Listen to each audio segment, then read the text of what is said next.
Alright guys, I just wanted to give you an example of what standard barnwood typically comes in and the formats you'd get it in.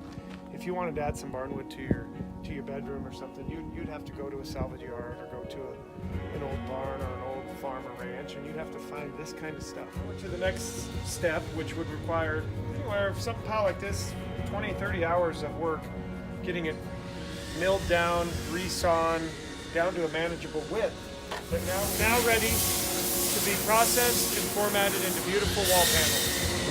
So now it's been chopped into our sizes. We're over here processing it into our wall panels. And here we are, your finished product. Be kiln dried, processed, formatted onto this patent pending backer system. So all you need are some liquid nails and a Saturday afternoon, and you can change the whole look of your room.